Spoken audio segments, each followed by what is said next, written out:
রাতে রায়গঞ্জ ব্লক 2 তৃণমূল কংগ্রেসের ডাকে সভা অনুষ্ঠিত।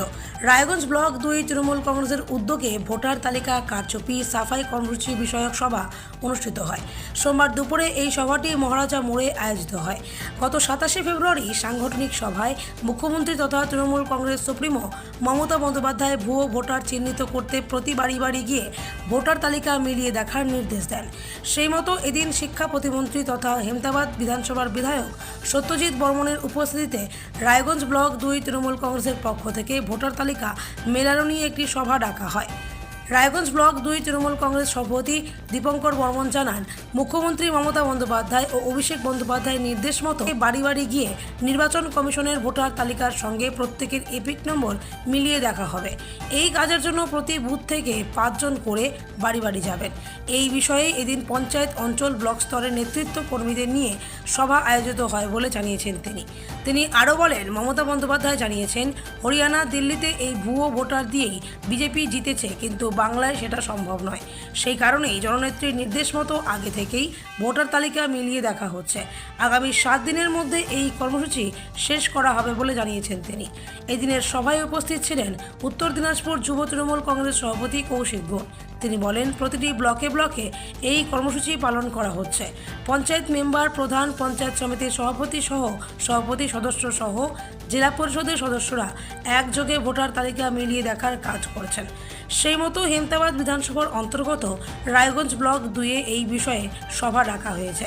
মহিলা পুরুষ কর্মী নির্বিশেষে সকলে এই কাজ করবেন। কর্মসূচি হচ্ছে ভোটার তালিকায় যে কারচুপি রয়েছে সেই কারচুপিটাকে সাফাই করার জন্য আমাদের গত 27 ফেব্রুয়ারি আমাদের তৃণমূল সুপ্রিমো মমতা ব্যানার্জি যে ডাক দিয়েছিলেন আমাদের নেতাজি ইন্ডোর স্টেডিয়াম কলকাতায়, সেখানে আমরা গেছিলাম। মমতা ব্যানার্জি এবং অভিষেক ব্যানার্জি যে আমাদেরকে নির্দেশ দিয়েছেন, সেই নির্দেশটাকে তৃণমূল স্তরে অর্থাৎ গ্রাম একদম বুথ স্তরে পৌঁছে দেওয়ার জন্য আজকে রায়গঞ্জ ব্লক পক্ষ থেকে আমরা মিটিংটা এই সভা ডেকেছিলাম। আমাদের প্রত্যেক মেম্বার থেকে শুরু করে বুথ প্রেসিডেন্ট থেকে শুরু করে শাখা সংগঠনের বিভিন্ন প্রেসিডেন্ট সহ এবং আমাদের সক্রিয় নেতৃত্ব কর্মীরা এখানে উপস্থিত হয়েছিলেন।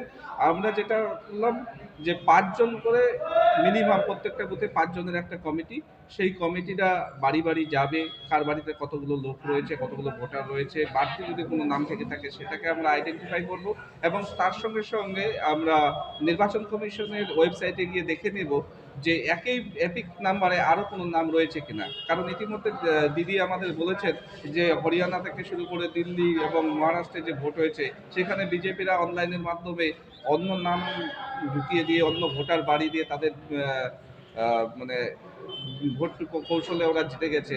এই কৌশলটা যেন আমাদের বাংলায় করতে না পারে, দিদি আগে থেকে সজাগ আমাদের করেছেন। দিদির নির্দেশ অনুযায়ী আমরা একইভাবে পালন করব। আমাদের বাংলায় যে তারা ভোটার তালিকায় কোনো কারচুপি করতে পারবে না, এটা আমাদের চ্যালেঞ্জ। এই চ্যালেঞ্জ আমরা জয় করেই ছাড়বো। এবং আজকে আমরা মিটিং করে অঞ্চল থেকে শুরু করে বুথ কমিটি সবাইকে আমরা বলে দিলাম, আগামীকাল থেকে আমাদের এই কর্মসূচি শুরু হয়ে যাবে।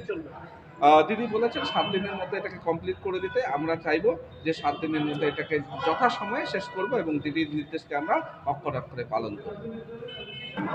আমাদের রাজ্যের মুখ্যমন্ত্রী, আমাদের তৃণমূল কংগ্রেসের সুপ্রিমো মমতা বন্দ্যোপাধ্যায় 27 ফেব্রুয়ারি নেতাজি ইন্ডোর স্টেডিয়ামে যে নির্দেশ দিয়েছিলেন, আমরা উত্তর দিনাজপুর জেলা জুড়ে প্রতিটা ব্লকে ব্লকে আমরা 10 দিনের মধ্যে সেই রিপোর্ট পাঠাবো। তার জন্যই আজকে বুথ স্তরের কর্মী থেকে অঞ্চল সভাপতি থেকে আরম্ভ করে প্রধান থেকে উপপ্রধান থেকে আরম্ভ করে পঞ্চায়েতের মেম্বার থেকে আরম্ভ করে পঞ্চায়েত সমিতির মেম্বার, ব্লক পঞ্চায়েতের সভাপতি, ব্লক সভাপতি, জেলা পরিষদের মেম্বারকে নিয়ে আমরা একটা পরিকাঠামো তৈরি করলাম। আমরা কি করে বাড়িতে বাড়িতে গিয়ে এই ভোটার লিস্ট ত্রুটিমুক্তিকরণ, বহিরাগত ভোটারদের যদি কোনো নাম উঠে থাকে সেটা কিভাবে আমরা সার্ভে করব, তার একটা রূপরেখা আমরা এখানে তৈরি করলাম। আমাদের মাঝে আমাদের এখানকার মন্ত্রী, জনপ্রতিনিধি এবং বিধায়ক সত্যজিৎ বর্মন মহাশয় উনি উপস্থিত ছিলেন এবং তার নেতৃত্বে এখানে ব্লক সভাপতি দীপঙ্কর বর্মন মহাশয়, আমার পাশে আমাদের জেলা পরিষদের মেম্বার উপস্থিত আছেন, মহিলা ব্লক সভাপতি উপস্থিত আছেন। সবাইকে নিয়ে একটা আমরা রূপরেখা তৈরি করলাম। আগামী 7 দিনের মধ্যে আমরা হেমতাবাদ বিধানসভায়, হেমতাবাদ ব্লক, রায়গঞ্জ 2 ব্লক, এই 2টা ব্লকে প্রতিটা বাড়িতে বাড়িতে গিয়ে আমরা সেই রিপোর্ট জেলা কমিটিকে আমাদেরকে দিবে, আমরা জেলা কমিটি থেকে রাজ্যতে পাঠাবো।